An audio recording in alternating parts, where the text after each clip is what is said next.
Gemuruh kota Hamburg tak pernah sepi, tapi di sudut jalan itu, nasib seorang gadis kaya raya runtuh tanpa sisa. Diusir, terlunta-lunta, hingga sentuhan tangan kasar seorang pekerja migran mengubah segalanya. Apakah ini akhir dari segalanya?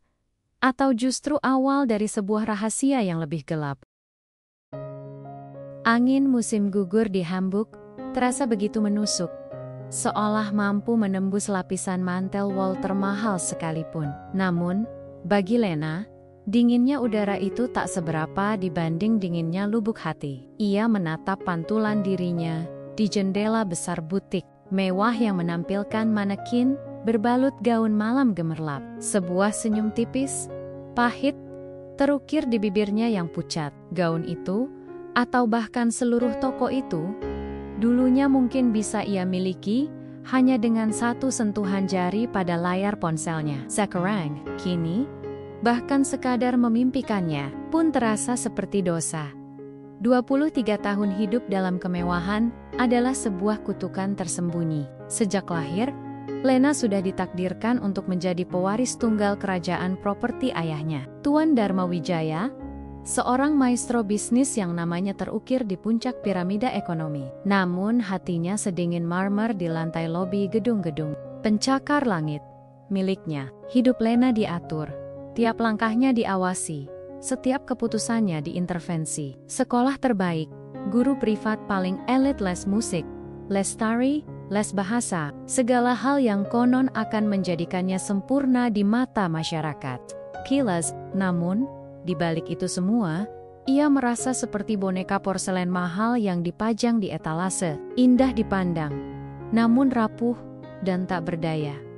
Kebebasan adalah kata yang tak pernah benar-benar ia pahami. Ia hanya tahu ruang geraknya dibatasi, pilihannya dibungkam, dan suaranya tak pernah didengar. Ini semua demi masa depanmu, Lena, adalah mantra yang selalu diucapkan ayahnya setiap kali ia mencoba memberontak. Kau akan mewarisi semua ini. Kau harus siap. Siap untuk apa? Untuk hidup yang tidak ia inginkan? Untuk pernikahan yang sudah diatur dengan putra seorang kolega bisnis? Hanya demi memperluas kekuasaan imperium properti ayahnya? Tidak. Lena tidak pernah siap untuk itu. Pagi itu, di ruang makan yang megah, aroma kopi Arabica termahal pun terasa hambar di lidahnya. Ayahnya duduk di ujung meja panjang, koran bisnis terhampar di depannya wahannya beku. Di sampingnya, Nyonya Hana, ibu tiri Lena yang selalu menjaga jarak emosional, sibuk dengan tabletnya. Pertengkaran hebat itu sudah dirasakan Lena akan datang. Lena, pertemuanmu dengan Tuan Bima telah diatur untuk lusa. Ayahnya memulai. Suaranya datar, tanpa emosi. Kau harus mengenakan gaun yang sudah disiapkan dan bersikap anggun. Ingat, ini bukan sekadar kencan. Ini adalah masa depan kita semua. Lena meletakkan sendoknya dengan suara beradu. Jantungnya berdebar kencang, menabuh genderang amarah yang selama ini ia pendam. Ayah, aku sudah mengatakan berkali-kali, aku mencintai Bima. Aku tidak ingin menikah dengannya. Ini hidupku, ayah. Suaranya bergetar, namun ia berusaha keras untuk tetap tegar. Ayahnya mendongak, tatapan matanya setajam elang. Cinta, omong kosong. Pernikahan adalah tentang koneksi, tentang kekuasaan, tentang memperkuat posisi kita. Jangan kekono-konoken, Lena. Kau tidak tahu apa-apa tentang dunia nyata. Dunia nyata, ayah, adalah tumpukan uang dan transaksi kotor, bukan? Lena membolos. Suaranya kini naik 1 oktav. Sebuah kata yang seharusnya tidak pernah ia ucapkan, meluncur begitu saja. Kata-kata yang selama ini menjadi rahasia keluarga. Bisikan-bisikan yang tak sengaja ia dengar di balik pintu kantor ayahnya. Ia melihat mata ayahnya melebar. Rahangnya mengeras. Ibunya, Nyonya Hana, mendongak, terkejut. Apa yang kau katakan? Ayahnya berkata dengan suara rendah yang menakutkan. Lebih berbahaya dari teriakan apapun, Lena, yang sudah terlanjur basah, bertekad untuk menceburkan diri. Aku tahu, ayah, aku tahu tentang tanah sengketa di pinggir kota yang ayah bersihkan dengan cara kotor. Aku tahu tentang laporan keuangan palsu yang ayah sembunyikan. Aku tahu semua cara ayah mendapatkan kekayaan ini. Dan aku tidak ingin menjadi bagian dari itu. Nafasnya tersengal. Butiran air mata mulai menggenang di pelupuk matanya. Ruangan itu hening, tegang mencekam. Hanya desah napas Lena yang memecah kesunyian. Ayahnya berdiri, raut wajahnya berubah menjadi ekspresi yang belum pernah Lena lihat. Sebelumnya, jijik dan kemarahan yang membara. "Cukup!" teriak ayahnya. Suaranya menggelegar memenuhi ruangan. Kau berani menuduhku? Kau berani mengkhianati keluargamu sendiri? Kalau begitu, pergilah. Pergi dari rumah ini. Aku tidak butuh anak yang membelot seperti ini. Jemarinya menunjuk pintu, gemetar menahan amarah. Kau tidak akan mendapatkan sepeser pun dariku. Tidak ada warisan, tidak ada kartu kredit, tidak ada apa-apa. Rasakan bagaimana rasanya hidup di dunia nyata yang kau damba-dambakan itu. Tanpa perlindungan nama Wijaya, Lena berdiri terpaku, terkejut dengan kata-kata kasar itu. Ibunya, Nyonya Hana, mencoba menenangkan ayahnya, namun sia-sia.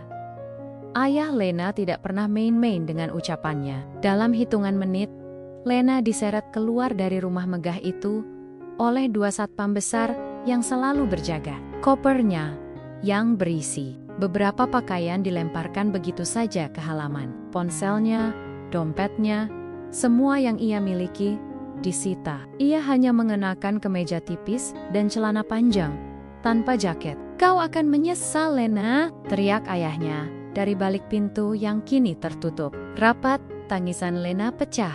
Di tengah halaman rumah yang luas, gerbang otomatis itu perlahan tertutup, mengunci dirinya dari kehidupan yang selama ini ia kenal.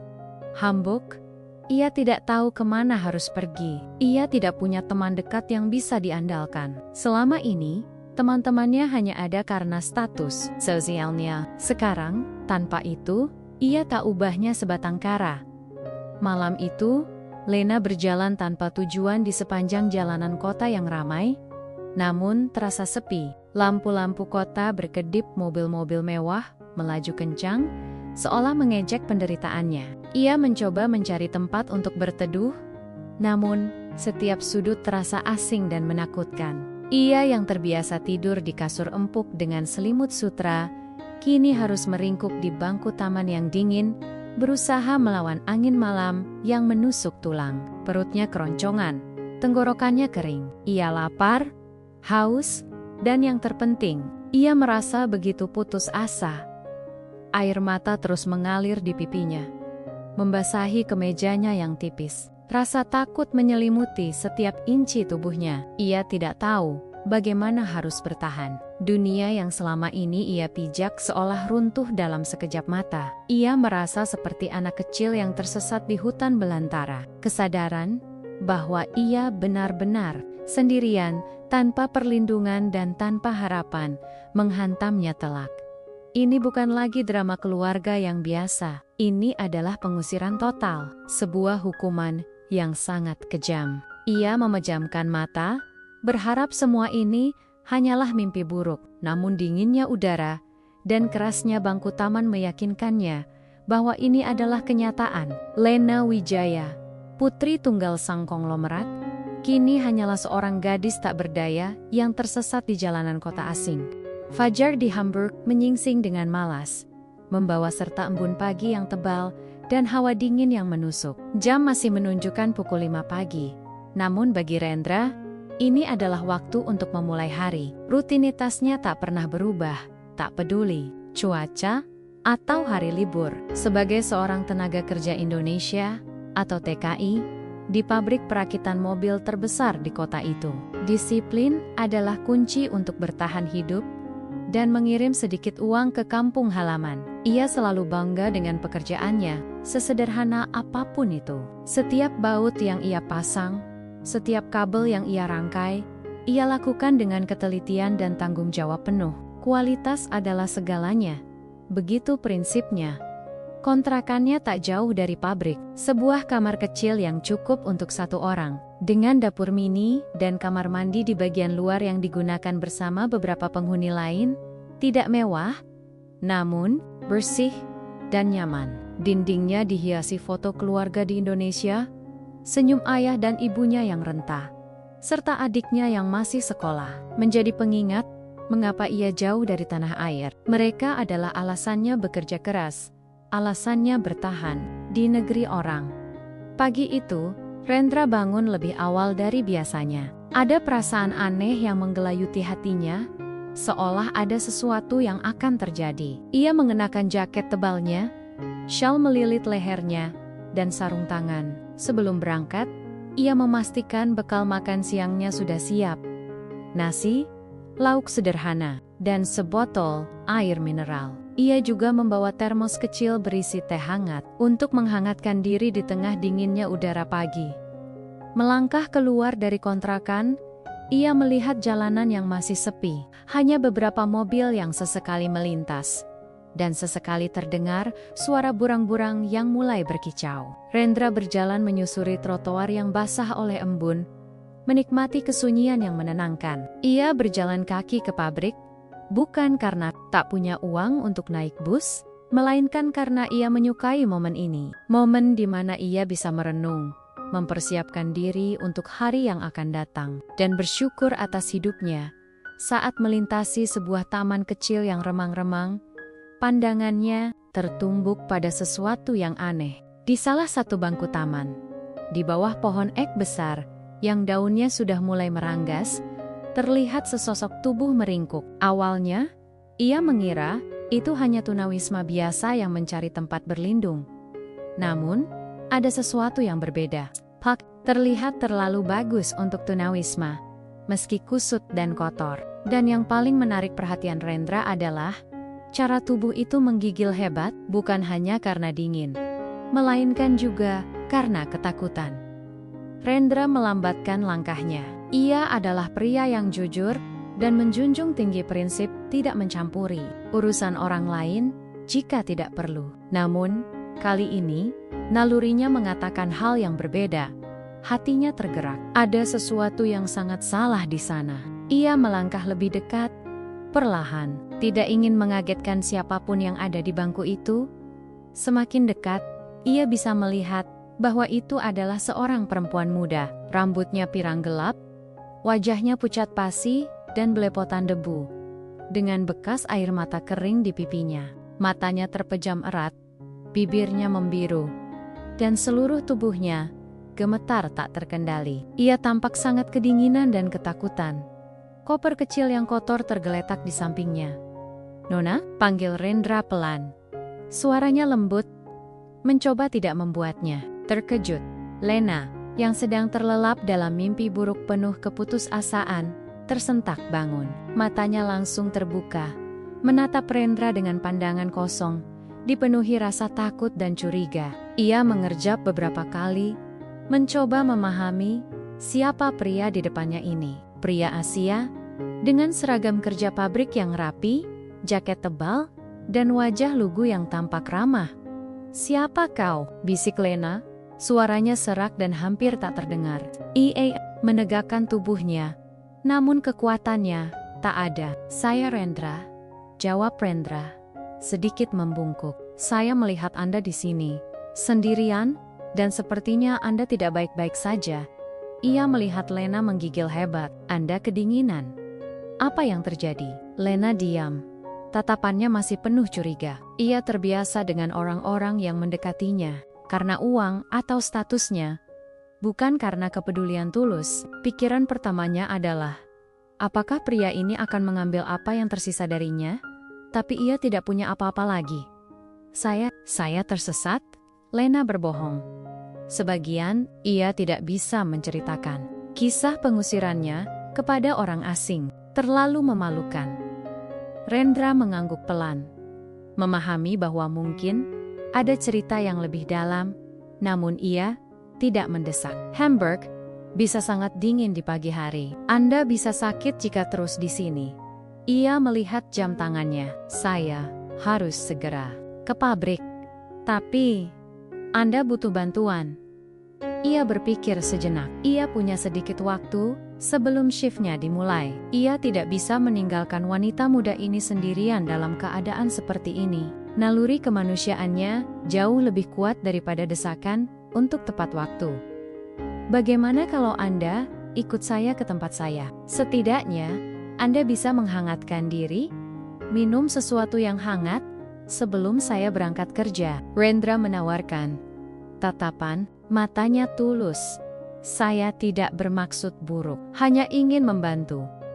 Lena menatapnya, mencari jejak kebohongan di matanya. Namun, ia tidak menemukan apa-apa selain ketulusan, kehangatan. Sesuatu yang sudah lama tidak ia rasakan. Perutnya bergejolak karena lapar. Tubuhnya menggigil tak terkendali. Ia sudah berada di titik terendah. Apalagi yang harus ia takutkan? Tapi, mengapa? Bisik Lena, ragu. Ia tak mengerti mengapa orang asing ini, seorang pekerja biasa, mau repot-repot membantunya. Karena kita sesama manusia, jawab Rendra sederhana. Tersenyum kecil, setiap orang butuh bantuan kadang-kadang. Mari, sebelum Anda membeku di sini. Tawaran Rendra adalah seutas tali yang terulur di tengah jurang keputusasaan. Lena menatap tangannya yang terulur, kasar namun hangat. Setelah beberapa detik yang terasa seperti keabadian, ia mengangguk pelan, nyaris tak terlihat. Ia tak punya pilihan lain. Inilah titik baliknya. Sebuah uluran tangan yang tak pernah ia sangka akan datang dari seorang TKI miskin di subuh dingin. Hamburg, ia membiarkan Rendra membantunya berdiri, tubuhnya limbung dan lemas. Perjalanan singkat menuju kontrakan Rendra terasa seperti melintasi dua dunia yang berbeda. Dunia di mana ia ditinggalkan, dan dunia baru yang tak terduga, di mana kebaikan masih ada. Udara di dalam kontrakan Rendra terasa hangat. Sebuah kontras yang mencolok dari dinginnya jalanan subuh tadi. Lena melangkah masuk dengan ragu. Matanya menjelajahi setiap sudut ruangan. Ini bukan kamar yang luas, jauh sekali dari kamar tidurnya. Dimension, ayahnya yang bagai ballroom. Hanya ada sebuah kasur busa yang terhampar di lantai, ditutupi selimut tebal dan bantal sederhana. Di Sordid Lane, sebuah lemari pakaian kecil dan meja lipat yang diletakkan di dekat jendela. Tidak ada perabotan mewah, tidak ada lukisan mahal, tidak ada permadani tebal. Semuanya fungsional, bersih, dan memancarkan aura kesederhanaan yang menenangkan. Namun juga mengejutkan bagi Lena. Jantungnya masih berdebar kencang. Ia masih belum sepenuhnya percaya bahwa ia berada di sini, di tempat tinggal seorang pekerja migran. Setelah semalam sebelumnya tidur di bangku taman, ini adalah realitas baru yang sangat asing. Bahkan terasa absurd. Ia, Lena Wijaya, yang terbiasa dengan pelayanan-pelayan pribadi dan koki handal, kini berdiri di dapur mini yang hanya berisi satu kompor listrik kecil dan beberapa peralatan makan. Sederhana, Rendra menyalakan kompor, mengisi teko dengan air, dan meletakkannya di atas api. Ia kemudian berbalik menatap Lena. Senyum ramah tak pernah pudar dari bibirnya. Silakan duduk, Nona. Maaf, tidak ada sofa empuk seperti di Hotel Bintang 5. Ia menunjuk ke kasur busa. Anda bisa beristirahat sebentar. Saya akan membuatkan teh hangat dan roti panggang. Mungkin ada telur juga. Lena hanya mengangguk. Terlalu lemas untuk berbicara. Ia duduk perlahan di tepi kasur, merasakan keempukan yang sederhana namun nyaman. Ia menarik selimut tebal itu, memeluknya erat, mencoba meresapi kehangatan yang mulai merambat ke tubuhnya. Aroma teh dan roti panggang mulai menyebar di udara. Aroma yang sederhana namun terasa begitu menghibur. Ini adalah aroma yang tak pernah ia temukan di dapur ayahnya yang modern, yang selalu dipenuhi aroma masakan kompleks dari berbagai negara. Rendra bergerak dengan cekatan. Ia terlihat terbiasa dengan rutinitas ini. Ia memanggang roti, menggoreng telur mata sapi, dan menuangkan teh hangat ke dalam 2 cangkir keramik biasa. Dalam waktu singkat, sarapan sederhana itu sudah tersaji di meja lipat. Silakan, Nona. Rendra menyodorkan cangkir teh. Minum ini dulu, akan membuat tubuh Anda hangat. Lena mengambil cangkir itu, Tangannya masih sedikit gemetar. Uap hangat mengepul dari permukaan teh, membelai wajahnya. Ia menyesapnya perlahan. Rasa tehnya sederhana. Namun kehangatan itu seperti balm yang menenangkan jiwanya yang porak-poranda. "Terima kasih," bisik Lena. Suaranya sedikit lebih jelas. Ini adalah ucapan terima kasih yang tulus, datang dari hati. Ia tak ingat kapan terakhir kali ia mengucapkan kata itu dengan setulus ini. Sama-sama, Rendra tersenyum. Ia duduk di depannya. Di sisi lain, meja lipat. "Makanlah, Anda pasti lapar." Lena memandang roti panggang dan telur di piringnya. Itu adalah makanan yang paling sederhana, namun entah mengapa terlihat begitu lezat. Ia mengambil sepotong roti, menggigitnya, rasanya begitu nikmat. Jauh lebih lezat dari hidangan mewah yang biasa ia santap. Mungkin karena ini adalah makanan yang ia dapatkan bukan dari kekayaan, melainkan dari kebaikan hati. Selama mereka makan, keheningan menyelimuti ruangan. Namun itu bukan keheningan yang canggung, itu adalah keheningan yang nyaman, dipenuhi pengertian. Tanpa, Rendra membiarkan Lena makan dalam ketenangan. Tidak mendesak untuk bertanya lebih jauh. Ia memahami bahwa wanita ini sedang melewati masa sulit. Setelah menghabiskan sarapan, Lena merasa sedikit lebih baik. Tubuhnya hangat, perutnya terisi. Ia menatap Rendra yang sedang membereskan piring. Pria ini, dengan wajahnya yang lelah, setelah shift malam namun memancarkan aura ketulusan, telah menyelamatkan hidupnya. "Maafkan saya, Rendra." Lena memulai, suaranya lebih tegas. "Saya belum memperkenalkan diri dengan benar. Nama saya Lena." Rendra tersenyum. "Saya tahu, Anda sudah menyebutkannya tadi." Lena sedikit terkejut. Ia tidak ingat pernah menyebutkan namanya. Pasti dalam keadaan sangat tertekan. Saya tidak tahu harus bagaimana berterima kasih kepada Anda. Saya tidak punya apa-apa untuk membalas kebaikan Anda." "Tidak perlu," Rendra menjawab, memandang Lena dengan lembut. "Saya tidak mengharapkan balasan apa-apa. Melihat Anda merasa lebih baik sudah cukup." "Tapi, mengapa?" Lena bertanya lagi, pertanyaan yang sama yang ia ajukan di taman.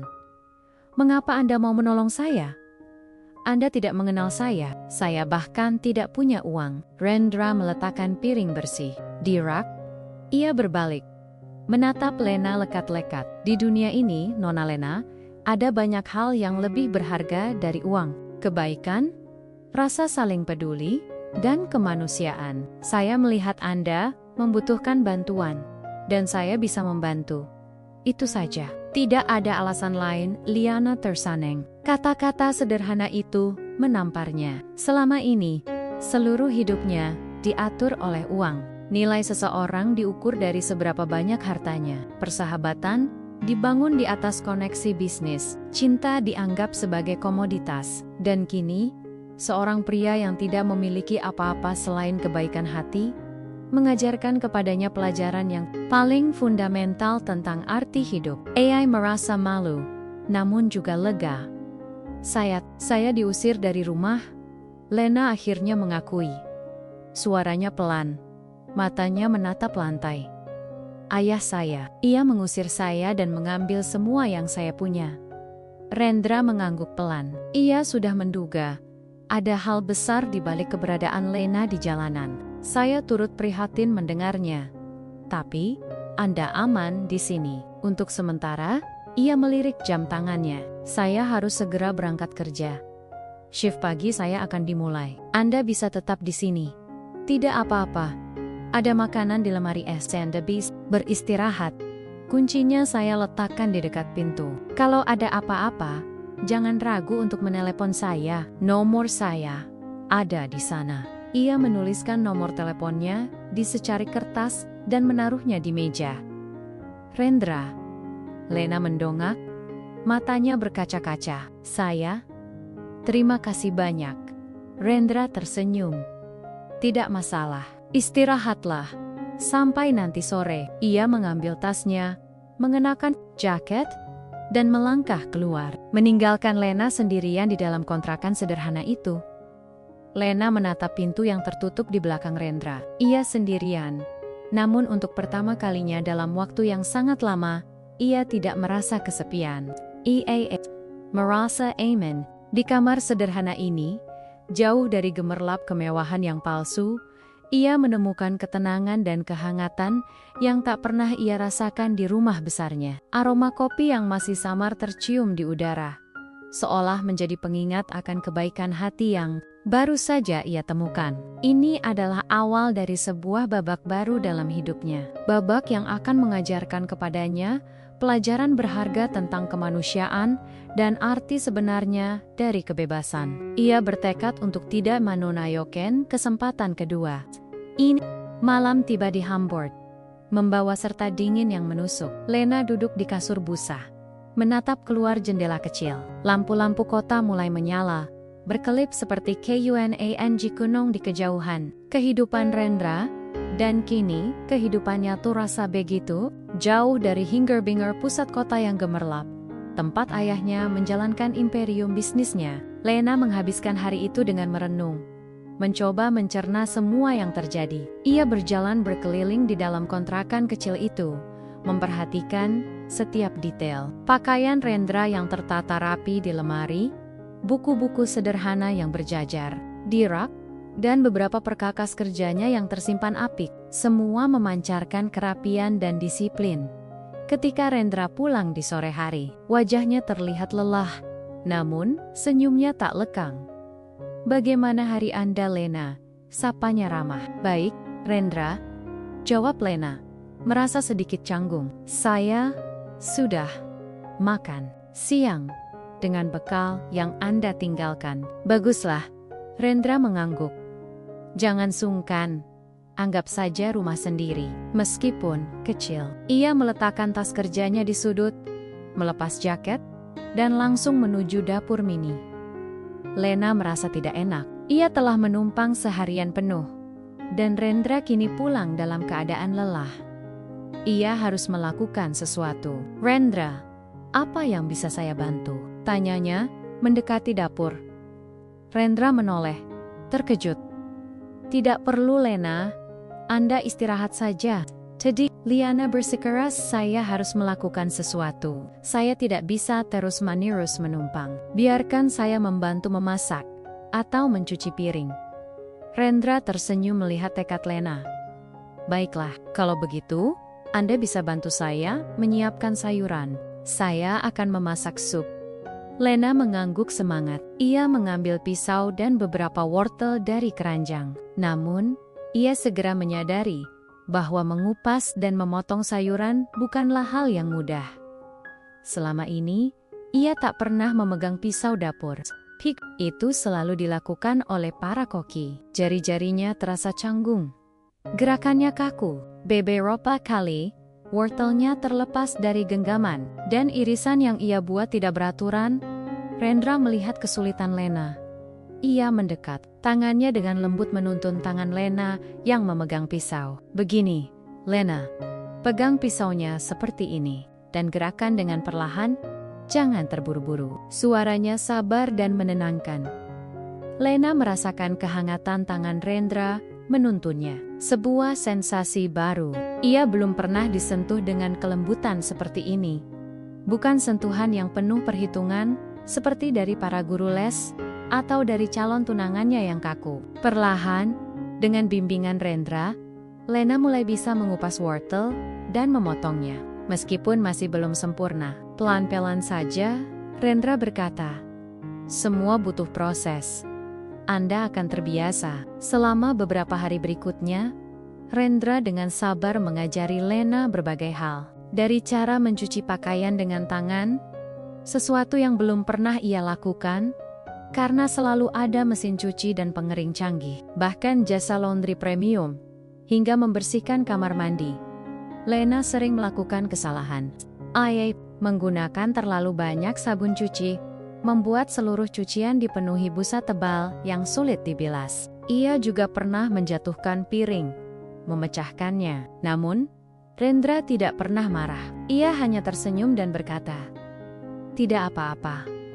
Belajar itu memang begitu. Sikap Rendra yang tak pernah menghakimi, justru membuatnya merasa lebih bebas untuk mencoba dan melakukan kesalahan. Di bawah bimbingan Rendra, Lena mulai memahami bahwa hidup ini bukan hanya tentang kemewahan, melainkan juga tentang keterampilan dasar, kemandirian, dan kerja keras. Ia belajar menghargai setiap tetes air, setiap butir beras, dan setiap serpihan sabun. Ia mulai memahami arti keringat yang menetes, dan kepuasan yang muncul setelah menyelesaikan pekerjaan dengan tangan sendiri. Suatu sore, saat mereka sedang membereskan kamar bersama, Lena menemukan sebuah album foto usang di bawah kasur Rendra. Ia meminta izin untuk melihatnya, dan Rendra mengangguk. Di dalamnya, ada foto-foto keluarga Rendra, ayah dan ibunya di sebuah desa yang asri. Adiknya yang masih kecil sedang bermain di sawah, dan beberapa foto Rendra sendiri saat masih muda di tanah airnya. "Ini keluarga Anda?" tanya Lena. Suaranya lembut. "Iya." Rendra tersenyum. Matanya memancarkan kerinduan. "Mereka adalah alasan saya di sini. Saya ingin mereka punya kehidupan yang lebih baik." Lena menatap foto-foto itu lekat-lekat. Ada kehangatan dan kebahagiaan yang terpancar dari senyum di foto itu, sesuatu yang belum pernah ia lihat di album foto keluarganya sendiri. Album keluarganya lebih sering menampilkan wajah-wajah kaku dalam balutan setelan mahal di acara-acara formal. "Mereka pasti sangat bangga pada Anda," kata Lena tulus. Rendra terkekeh pelan. "Saya hanya berusaha." Seperti kata pepatah, sedikit demi sedikit, lama-lama menjadi bukit. Lena mengangguk. Pepatah sederhana itu kini terasa begitu bermakna baginya. Ia membandingkan hidupnya yang dulu, di mana segalanya didapat dengan mudah, namun terasa hampa, dengan hidup Rendra yang penuh perjuangan, namun dipenuhi kehangatan dan tujuan. Ia mulai menyadari bahwa ia telah kehilangan banyak hal di balik tirai kemewahan itu. Persahabatan mereka tumbuh semakin kuat setiap harinya. Lena mulai berbagi lebih banyak tentang dirinya, tentang impian-impiannya yang dulu terkubur di bawah tekanan ayahnya. Rendra mendengarkan dengan penuh perhatian, memberikan nasihat sederhana namun bijaksana. Ia tidak pernah menghakimi, tidak pernah merendahkan. Justru, ia melihat potensi dalam diri Lena yang selama ini tersembunyi. 1 minggu berlalu, Lena lebih terbiasa dengan kehidupan barunya. Ia bahkan bisa memasak beberapa hidangan sederhana untuk Rendra. Rendra tersenyum puas melihat perubahan Lena, gadis manja yang dulu ia temukan di bangku taman itu. Kini mulai tumbuh menjadi wanita yang lebih mandiri dan kuat. Namun, di balik semua ketenangan yang mereka rasakan, Lena tidak bisa sepenuhnya melupakan masa lalunya. Bayangan ayahnya dan bisnisnya yang gelap seringkali menghantuinya dalam mimpi. Ia tahu, kebebasan yang ia rasakan saat ini mungkin hanyalah ketenangan sesaat. Dunia di luar sana masih menunggunya, dan ia harus bersiap menghadapi konsekuensi dari keputusan yang telah ia ambil. Ketakutan itu masih ada, namun kini ia tidak sendiri. Ia punya Rendra, dan entah mengapa, itu terasa cukup untuk memberinya kekuatan. Kehidupan di kontrakan Rendra, dengan segala kesederhanaannya, mulai terasa seperti rumah bagi Lena. Hari-hari yang berlalu diisi dengan rutinitas sederhana: bangun pagi, menyiapkan sarapan bersama, Rendra berangkat kerja, Lena membereskan kontrakan, dan mencoba belajar hal-hal baru. Lalu sore hari mereka bertemu kembali untuk makan malam dan berbagi cerita. Lena tidak pernah membayangkan bahwa ia bisa merasakan kebahagiaan sejati dalam kesederhanaan seperti ini, bebas dari tuntutan, ekspektasi, dan intrik keluarga. Ia mulai menemukan dirinya yang sebenarnya. Ia mulai membaca buku-buku yang Rendra miliki, kebanyakan tentang sejarah, geografi, dan beberapa novel klasik. Ia juga menghabiskan waktu dengan menggambar sketsa.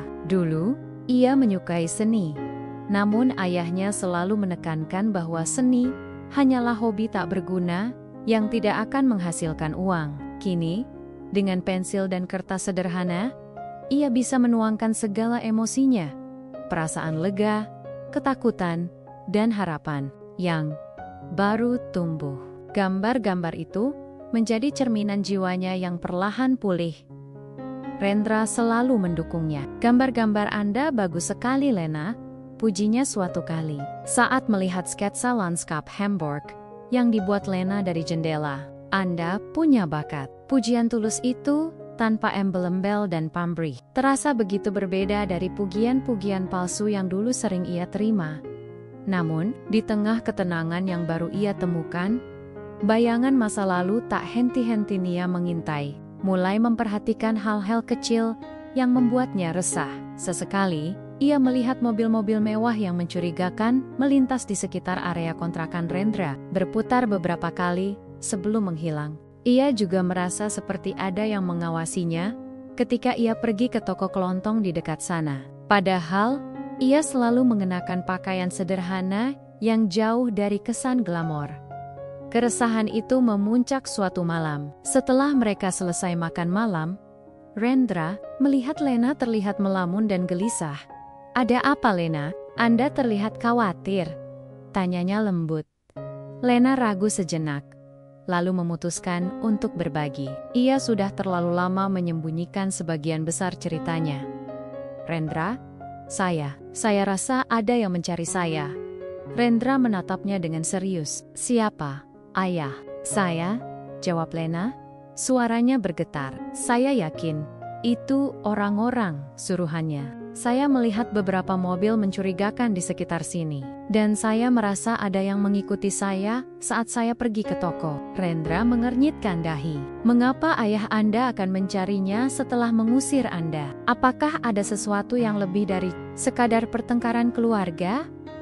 Lena menelan ludah. Ini adalah bagian yang paling sulit. Ia telah menyembunyikan kebenaran pahit itu terlalu lama. "Iya, Rendra, ada.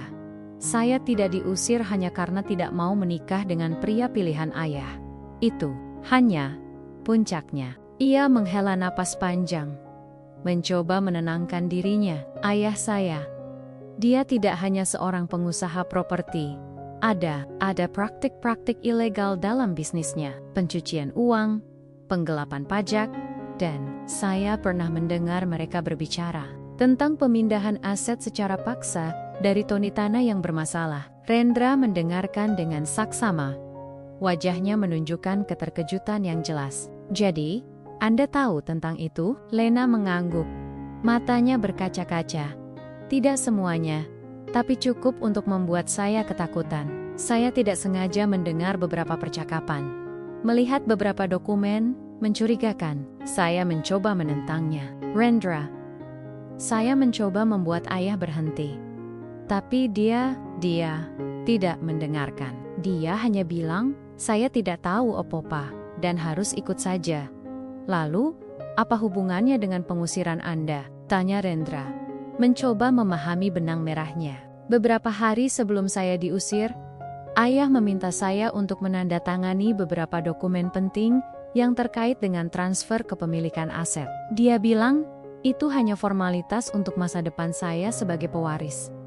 Tapi saya curiga, sebagian isinya, dan saya menemukan beberapa kejanggalan. Dokumen itu mencantumkan nama perusahaan-perusahaan fiktif, dan ada beberapa klausul yang sangat aneh." Lena menarik napas dalam-dalam.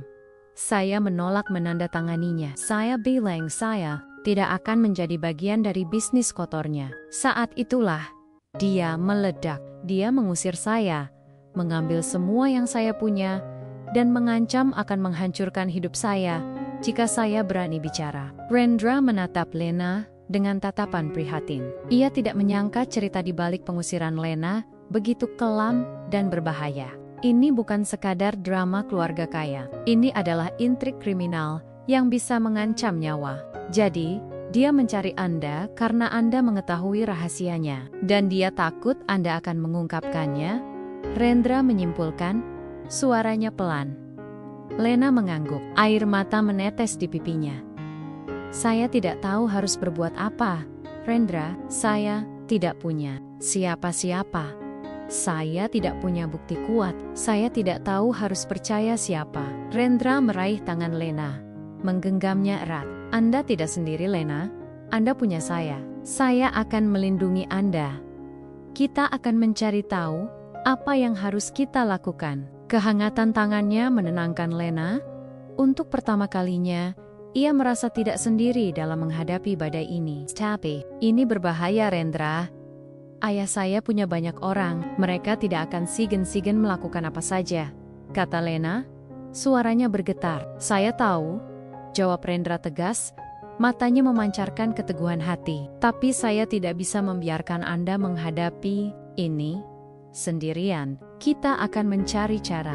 Mungkin ada seseorang yang bisa kita percaya, seseorang yang bisa membantu kita mengungkap kebenaran ini. Malam itu, mereka berbicara panjang lebar, menyusun kemungkinan-kemungkinan. Mereka tahu, ketenangan yang mereka rasakan selama ini akan segera berakhir. Bayang-bayang masa lalu Lena telah menemukan mereka. Dan kini, mereka harus bersiap untuk menghadapi badai yang akan datang. Rendra, seorang TKI sederhana, kini harus melindungi seorang putri konglomerat dari ayah kandungnya sendiri. Sebuah yang tak pernah ia duga. Namun, ia putuskan untuk menghadapinya dengan segala keberanian yang ia miliki. Lena, di sisi lain, merasa sedikit lega karena telah mengungkapkan sebagian besar beban di hatinya. Ia tahu, pertempuran yang sebenarnya baru. Pagi-pagi sekali, suara ketukan keras di pintu membuat Lena dan Rendra tersentak bangun. Jantung Lena berdebar kencang, firasat buruk yang selama ini menghantuinya kini menjadi kenyataan. Ia menatap Rendra dengan panik. Rendra, dengan sigap, bangkit dari kasur, memberi isyarat agar Lena diam. Ia mengintip melalui lubang intip di pintu. Dua pria bertubuh besar dengan setelan hitam berdiri di ambang pintu. Wajah mereka dingin dan mata mereka memindai sekeliling. Salah satu dari mereka memegang foto Lena. Lena, mereka sudah menemukan kita, bisik Rendra. Suaranya tenang, namun ada nada tegang di dalamnya. Kita harus pergi sekarang. Ia bergegas mengambil tas ransel kecilnya, memasukkan beberapa pakaian dan dokumen penting. Lena, dengan tangan gemetar, ikut mengemasi barang-barang miliknya yang sedikit. Pikiran mereka bekerja cepat. Mereka keluar dari sana sebelum pintu didobrak. Kontrakan Rendra berada di lantai dasar, dengan jendela belakang yang menghadap ke gang sempit. Itu adalah satu-satunya jalan keluar. Kita lewat belakang, Rendra memutuskan. Lena, Anda harus lari secepat mungkin. Jangan menoleh ke belakang. Saat mereka bersiap, ketukan di pintu semakin brutal, disertai suara benturan yang keras. Buka pintunya, kami tahu kalian di dalam, teriak salah satu pria itu. Rendra membuka kunci jendela belakang dengan gerakan cepat dan membuka gordennya. Sipat, desaknya. Lena melompat keluar jendela lebih dulu, mendarat dengan sedikit goyangan di tanah yang lembab. Rendra mengikutinya, mendarat dengan lebih mulus. Mereka langsung berlari menyusuri gang sempit itu, tanpa mempedulikan dinginnya udara pagi yang menusuk tulang. Suara dobrakan pintu kontrakan Rendra menggelegar di belakang mereka, diikuti oleh teriakan-teriakan. Mereka sudah masuk, cepat kejar. Jantung Lena berdegup tak karuan. Namun, ia terus berlari, mengikuti Rendra yang memimpin jalan. Rendra tahu selek blok daerah itu. Ia membawa Lena menyusuri jalan-jalan kecil, melewati lorong-lorong sempit, dan bersembunyi di balik bangunan-bangunan tua. Mereka berlari tanpa henti, nafas terengah-engah, hingga akhirnya, mereka tiba di sebuah stasiun kereta bawah tanah yang ramai. Kita akan naik kereta, Rendra berkata.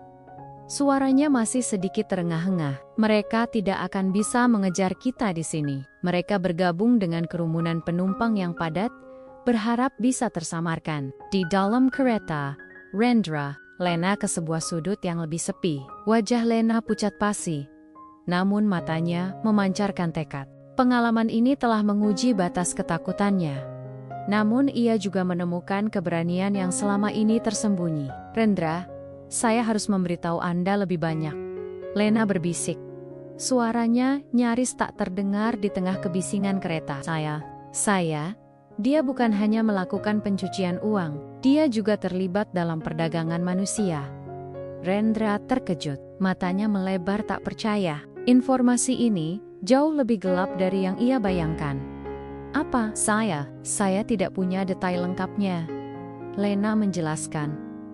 Suaranya bergetar, tapi saya pernah mendengar dia berbicara dengan seseorang tentang pengiriman beberapa paket dari Asia Tenggara. Dia juga pernah menyebut tentang pekerja paksa untuk proyek-proyeknya di luar negeri. Saya tidak tahu pasti, tapi saya curiga itu terkait dengan perdagangan manusia. Saya melihat beberapa foto orang-orang Asia di kantornya. Di samping dokumen yang terkait dengan proyek-proyek baru, mereka terlihat seperti korban. Rendra merasakan kemarahan meluap di dadanya. Perdagangan manusia, ini adalah kejahatan yang tak termaafkan. Ini menyangkut banyak nyawa tak berdosa.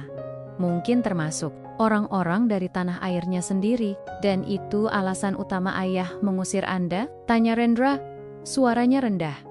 Lena mengangguk, air mata menetes.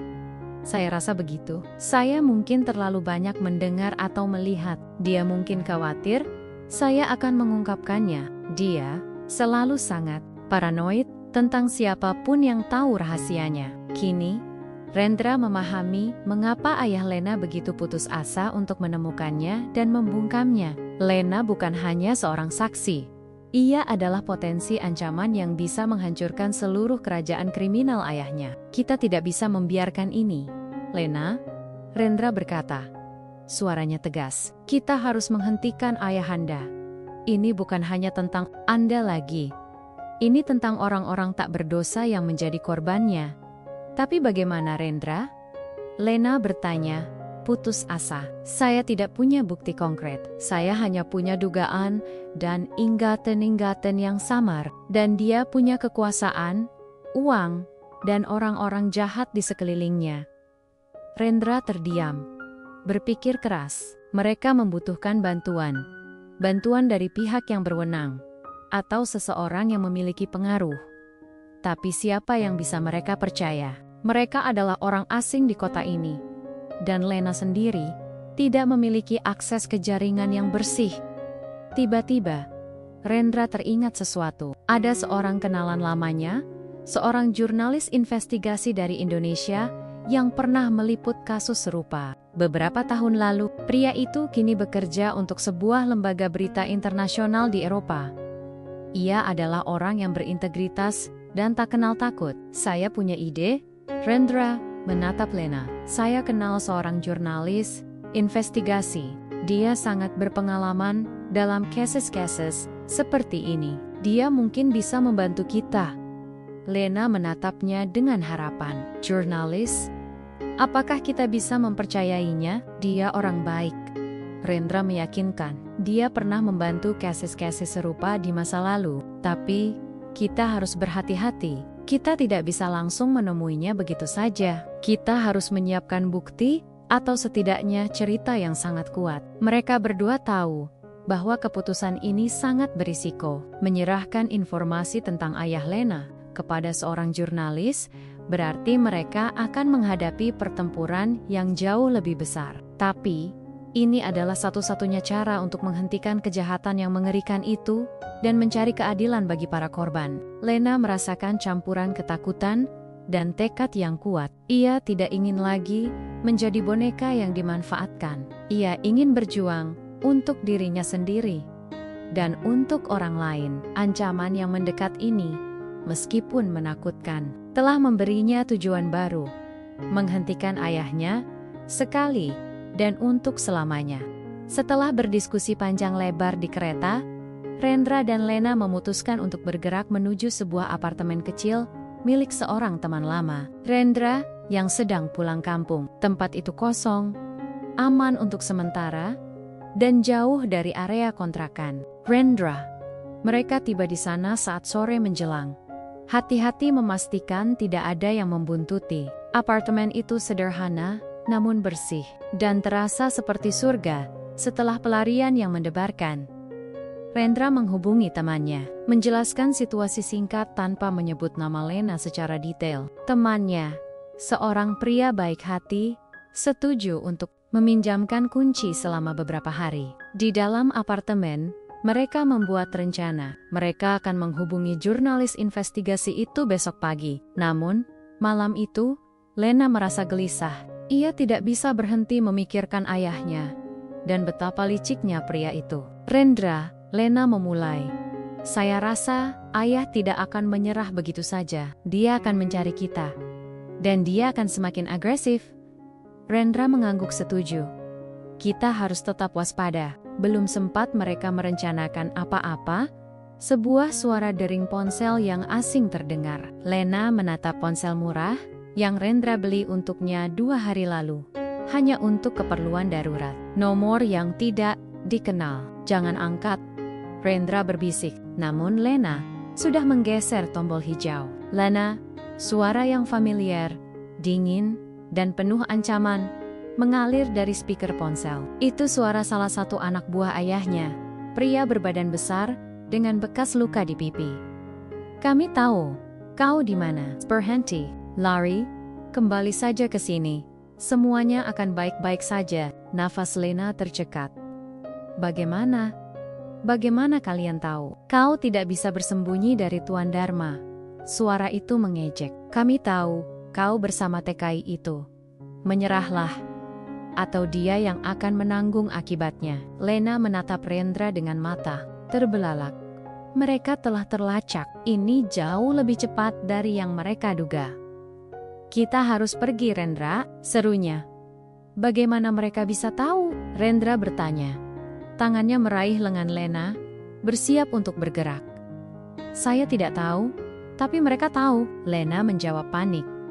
Tanpa membuang waktu, mereka bergegas keluar dari apartemen. Malam telah tiba sepenuhnya, dan lampu-lampu jalan memudar di balik kabut tipis. Begitu mereka keluar ke jalanan, sebuah mobil hitam mewah langsung melaju kencang, menghalangi jalan mereka. Dari dalamnya, 2 pria berbadan besar yang sama, yang tadi pagi mendatangi kontrakan Rendra keluar. Wajah mereka tidak menunjukkan emosi, hanya tatapan dingin dan tekad untuk menangkap mereka. Sudah kubilang, jangan lari, salah satu pria berkata.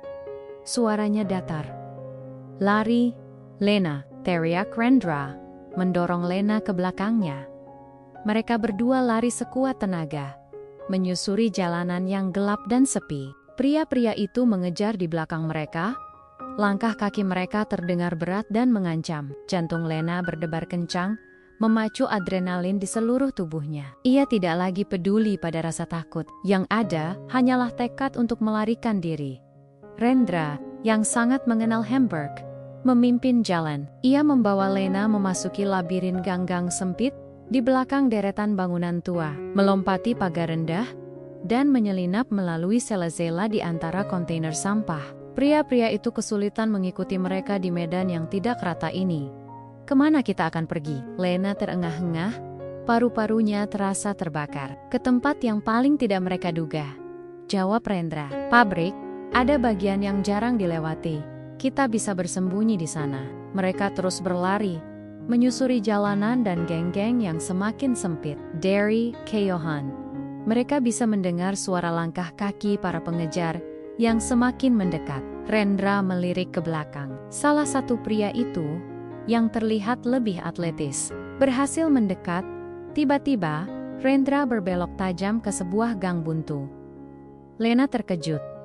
Rendra, ini jalan buntu, percaya padaku. Rendra berteriak, menunjuk ke sebuah pintu besi yang sedikit terbuka di ujung gang. Itu adalah pintu masuk samping pabrik. Mereka berdua masuk melalui pintu itu, menemukan diri mereka di lorong gelap dan berbau oli. Rendra tahu, tata letak pabrik seperti punggung tangannya. Ia membawa Lena melewati area penyimpanan, melewati mesin-mesin raksasa yang mati, dan akhirnya menuju sebuah ruang utilitas kecil yang tersembunyi di balik tumpukan kotak. Di sini aman untuk sementara, Rendra berbisik, menekan tubuh Lena ke dinding. Mereka tidak akan bisa menemukan kita dengan mudah di sini. Mereka berdua terengah-engah, bersembunyi di kegelapan. Mereka bisa mendengar suara langkah kaki di luar. Di lorong utama, pria-pria itu pasti masuk ke dalam pabrik. Mereka tahu setiap langkah kita. Lena berbisik. Panik. Bagaimana bisa? Rendra berpikir keras. Bagaimana mereka bisa tahu lokasi apartemen itu? Hanya dia dan temannya yang tahu. Kecuali, Rendra menyadari sesuatu. Ponsel yang tadi berdering dan diangkat oleh Lena, itu adalah ponsel baru yang ia beli. Mungkinkah ayah Lena telah melacak sinyal ponsel itu? Ponsel Anda? Lena? Rendra berbisik. Apakah itu yang baru saya belikan? Lena mengangguk. Matikan sekarang. Rendra mendesak. Mereka pasti melacak kita melalui sinyalnya. Lena segera mematikan. Ponsel itu hening. Suara-suara di luar perlahan menjauh. Mereka menunggu dalam ketegangan yang mencekam. 5 menit, 10 menit, 20 menit. Keheningan itu terasa begitu panjang. Setelah beberapa saat, Rendra mengintip dari celah pintu. Lorong itu kosong. Saya rasa mereka sudah pergi, bisiknya. Atau setidaknya, mereka tidak menemukan kita di sini. Mereka berdua keluar dari tempat persembunyian, melangkah dengan hati-hati. Pabrik itu luas dan gelap, hanya diterangi oleh lampu darurat yang remang-remang. Rendra membawa Lena menyusuri koridor-koridor belakang, menuju pintu keluar lain yang jauh dari pintu masuk utama. Saat mereka hampir mencapai pintu keluar, mereka mendengar suara langkah kaki lagi, kali ini lebih dekat. Lena dan Rendra bersembunyi di balik sebuah tumpukan suku cadang. Mereka melihat dua pria berjas hitam yang sama, berjalan menyusuri lorong, menyalakan senter ke setiap sudut. Mereka tampaknya sedang mencari jalan keluar, atau mungkin memeriksa area lain. Ini dia, salah satu pria berteriak, menunjuk ke arah mereka. Lena dan Rendra terkejut.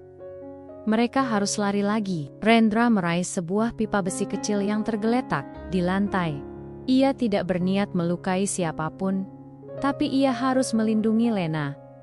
Pertarungan tidak terhindarkan. Pria-pria itu menyerang. Rendra, meskipun tidak terlatih, menggunakan gerak cepat dan pengetahuannya tentang lingkungan pabrik untuk menghindar dan sesekali memukul dengan pipa besi itu untuk menahan para penyerang. Lena, yang dulu manja dan tidak pernah membayangkan dirinya dalam situasi seperti ini, kini menemukan keberanian yang luar biasa. Ia menarik tuas darurat, memicu alarm kebakaran yang memekakan telinga. Suara sirena meraung, memenuhi seluruh pabrik, membuat para pengejar terkejut dan sedikit kebingungan. "Cepat, Lena!" teriak Rendra, meraih tangannya dan menariknya. Mereka memanfaatkan kekacauan itu untuk melarikan diri. Alarm yang memekakan telinga itu juga menjadi tanda bagi satpam pabrik untuk datang. Rendra dan Lena berhasil mencapai pintu keluar, mendobraknya, dan berlari ke jalanan. Mereka terus berlari hingga jauh dari pabrik. Terengah-engah, tubuh mereka lelah, namun semangat mereka membara. Malam pengejaran itu adalah pengalaman yang mengerikan, namun juga telah mengubah Lena. Ia tidak lagi menjadi gadis manja yang tidak berdaya. Ia telah bertarung, telah berjuang, dan telah bertahan. Ia telah melihat Rendra mempertaruhkan nyawanya untuk melindunginya. Ikatan di antara mereka kini tak hanya persahabatan, melainkan sesuatu yang jauh lebih dalam dan tak terpisahkan. Malam itu, mereka tidak hanya lolos dari bahaya, mereka juga menemukan kekuatan baru dalam diri mereka dan dalam diri satu sama lain. Setelah lolos dari pengejaran mendebarkan di pabrik, Rendra dan Lena berlari tanpa henti hingga mencapai area perumahan yang lebih padat. Tempat mereka bisa bercampur dengan penduduk setempat. Mereka menemukan sebuah kedai kopi yang masih buka di pinggir jalan, yang untungnya relatif sepi di jam-jam larut malam. Dengan napas terengah-engah dan jantung masih berdebar kencang, mereka masuk, mencoba terlihat setenang mungkin. Mereka memesan 2 cangkir teh panas, berharap kehangatan itu bisa menenangkan kegelisahan mereka. Lena menatap Rendra, wajahnya kotor oleh debu dan keringat, namun matanya memancarkan tekad yang kuat. "Rendra, kita tidak bisa lari terus-menerus," katanya. Suaranya pelan. Mereka akan terus mengejar kita. Kita harus melakukan sesuatu. Rendra mengangguk.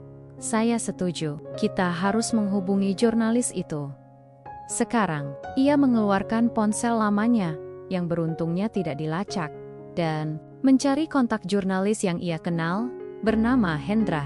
Setelah beberapa kali mencoba, panggilan itu akhirnya terhubung. Rendra menjelaskan situasinya secara singkat, meminta bantuan dan pertemuan secepat mungkin. Hendra, yang terbiasa dengan cerita-cerita sensitif, setuju untuk bertemu mereka di tempat aman yang ia pilih, sebuah kafe 24 jam, di pusat kota yang selalu ramai, tempat yang sulit untuk diikuti, tanpa menarik perhatian.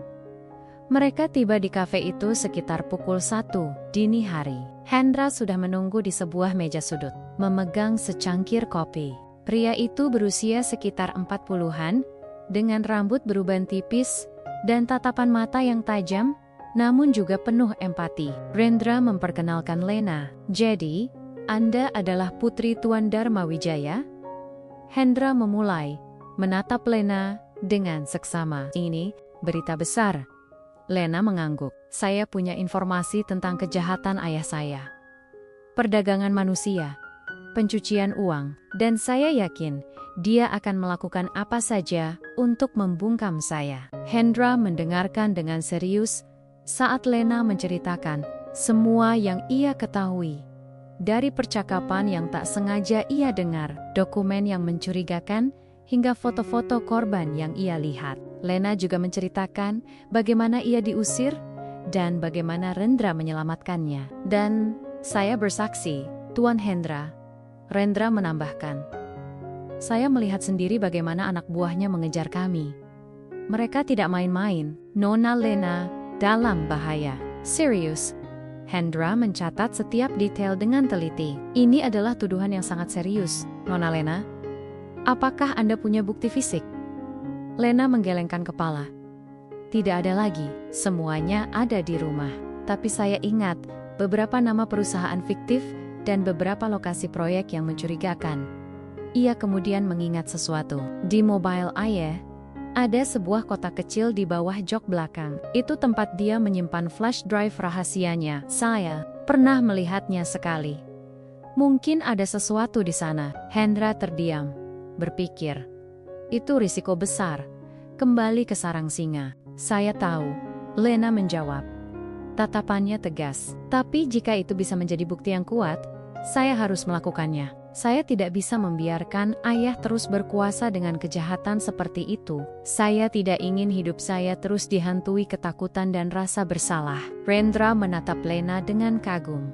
Gadis manja yang dulu ia temukan, kini telah berubah menjadi wanita pemberani yang siap menghadapi kebenaran. Bahkan, jika itu berarti melawan darah dagingnya sendiri. Hendra akhirnya mengangguk. Baiklah, saya akan membantu Anda. Saya akan menghubungi jaringan saya, mengatur tim, kita akan menyusun rencana yang hati-hati. Kita tidak bisa langsung menyerbu masuk, kita perlu strategi yang cerdas dan aman. Selama beberapa hari berikutnya, Lena dan Rendra tinggal di tempat persembunyian yang diatur oleh Hendra.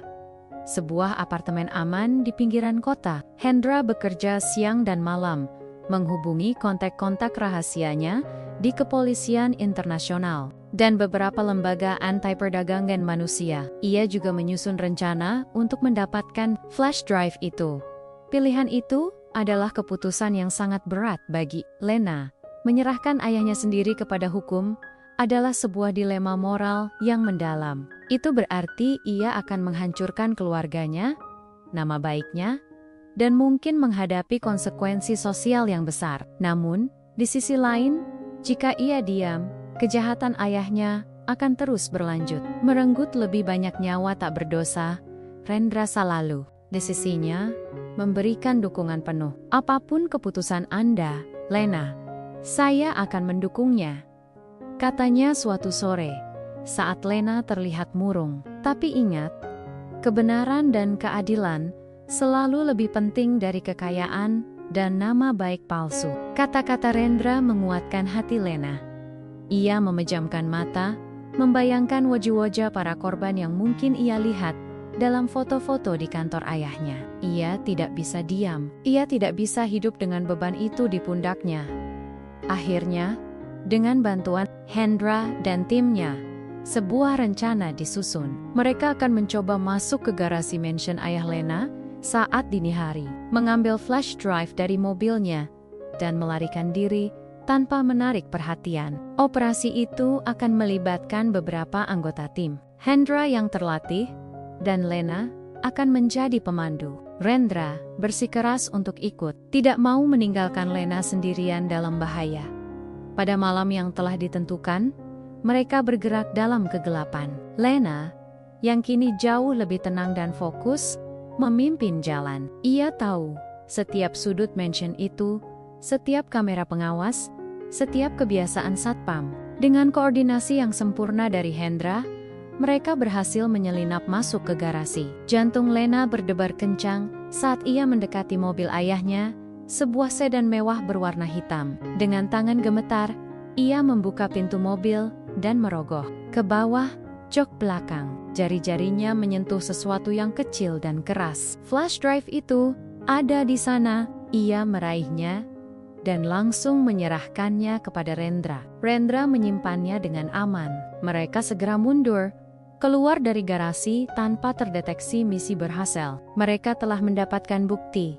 Malam itu, setelah kembali ke tempat aman, Hendra segera memeriksa isi flash drive. Beberapa saat kemudian, wajahnya berubah menjadi ekspresi kaget dan marah. Ini jauh lebih besar dari yang kita duga, katanya, menatap Lena dan Rendra. Ada catatan transaksi, nama-nama kaki tangan, dan bahkan video-video yang menunjukkan praktik perdagangan manusia secara terang-terangan. Ayah Anda, dia adalah dalang utama jaringan ini. Lena merasa mual. Kebenaran yang selama ini ia duga, kini terkonfirmasi dengan bukti yang tak terbantahkan. Ia melihat wajah-wajah para korban, dokumentasi kekejaman ayahnya. Rasa sakit, penyesalan, dan kemarahan membuncah di dalam dirinya. Ini cukup, Hendra berkata, suaranya tegas. Dengan bukti ini, kita bisa menjatuhkan dia. Seluruh jaringannya. Lena menatap Rendra, matanya penuh air mata. Saya akan bersaksi, katanya dengan suara mantap. Saya akan melakukan apapun yang diperlukan untuk menghentikannya. Rendra menggenggam tangannya, memberikan kekuatan. Pilihan berat itu telah diambil. Lena telah memilih jalan kebenaran dan keadilan. Bahkan, jika itu berarti mengorbankan ikatan keluarganya. Ini adalah puncak konflik. Gadis yang dulu manja, kini menjadi pahlawan bagi dirinya sendiri dan bagi para korban yang tak bersuara.